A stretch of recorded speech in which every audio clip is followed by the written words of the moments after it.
Hey guys, it's day 13, and today what I want to talk about is becoming a blessing so that you can bless others. So, throughout my life, I've known a lot of family members or just entrepreneurs that have become very successful and obtained a lot of money. The sad part is, not all of them had maintained that money. And what I noticed about the ones that obtained it and maintained it was they all had one common factor. The ones that were successful, the ones that I mean, they may or may not necessarily have been rich by somebody's standards, but that created wealth. The reason they were able to hold on to it and be able to pass it along was because they were very charitable. They always gave back. There's the proverb that you reap what you sow. Some people call it karma. Um, but every Christian that I know that is successful in their field gives back because they understand about reaping and sowing. They understand about being a blessing or becoming a blessing to be able to bless other people. Other people, like philanthropists, will give back. I mean, maybe it's just to make themselves look good.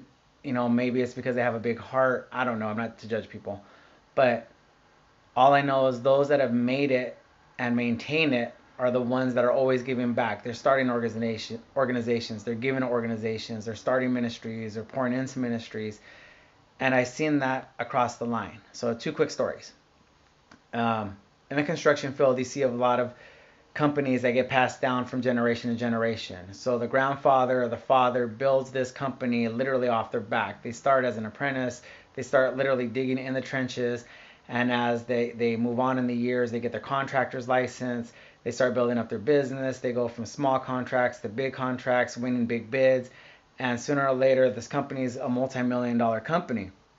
Well, as the years go on, obviously the grandfather passes away, and the business gets moved over to the grandchildren or to the kids.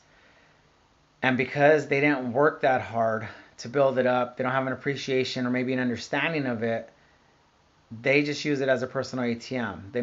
They misuse the funds. They mistreat the employees, and they're not really conscientious as the owners, the original owners, were to take care of it, to have something to pass along. So, two stories.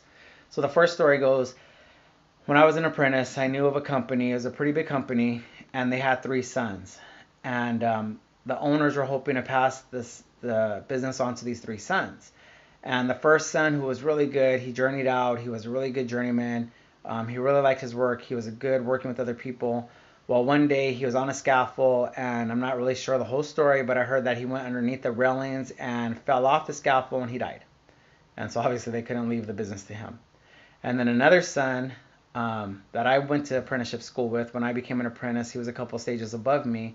He was more of a trust fund baby. He didn't have to really work. He was working just to put in the effort, but the mom and dad took care of him through their finances.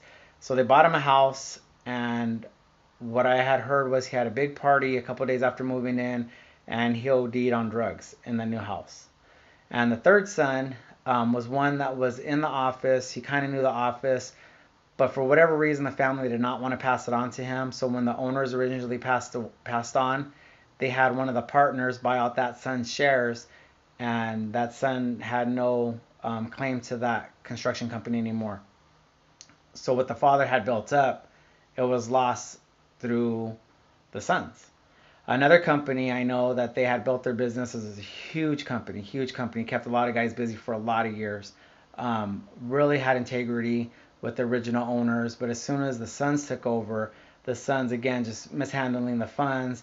They were shorting the guys on their checks. They weren't paying their vacation or whatever the benefits for.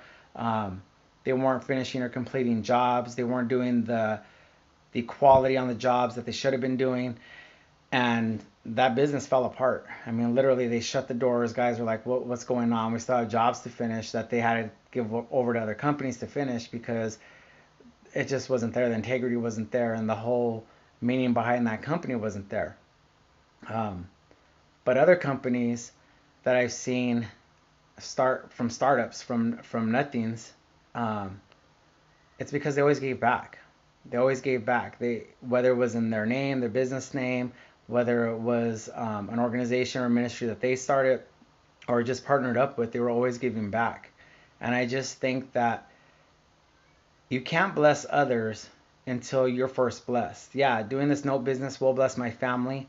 Um, but more importantly, there's other things that we want to do with the money to bless others. And I want to do another day on goal setting and goals, and I'm getting more into that. But Les Brown gives a great illustration. If you ever listen to Les Brown, he gives a great illustration, and he says, imagine that you're on your deathbed in the hospital. And when you open your eyes and you look around, instead of seeing your loved ones, instead of seeing your friends and family, what is around you, surrounding you, looking down at you, are your hopes and your dreams and your goals, your stories that were never written, the songs that were never written, the poems that were never written, the outreaches that you never started, the ministries you never finished. And they're looking down on you and they say, when you die, we die with you. And the people that you could have touched, the people that you could have blessed, the people that you could have helped, it's never going to happen because you never got out of your comfort zone to try to obtain, to be something more, do something more, to be able to help others. So today I had a meeting with someone, and they're not in the financial situation to invest with me, although they want to invest with me. So what we were trying to figure out is what is the best way that I can get you into a position to help you to be able not only to invest with me, but just that I can help you in a way that I can bless you. So whatever I can do, I can pour into him. I can teach him what I'm doing. I can show him what I'm doing. I can educate him enough that he can go out and explain to other people what I'm doing and get them involved with me, um, so that he can start doing what he needs to do, because he does have goals and dreams of blessing other people. It's not just about him making money, but it's about him wanting to bless other people, and he sees that this could be a way to do it. So what is it that you're wanting to do but you're not doing because you feel like you don't have the education or the money for it, or oh, if I had the time? I mean, there's things I want to do if I had more time to go and give of my time to certain organizations to help out. There's ways that maybe I can help out in one way or another right now, but if I had the finances, I could say, here, let me just cut you a check and do it. By me being blessed, I can bless others. And like I said, those who obtain wealth are able to maintain that wealth by being charitable and giving back. You know, some people call it paying it forward. Again, people call it karma. The Bible says it's reaping what you're sowing, or you reap what you sow, and that's what it is. You know, just I encourage you guys, I challenge you guys, become blessed so you can become a blessing to someone else. So that's it for today, guys. Talk to you tomorrow, day 13.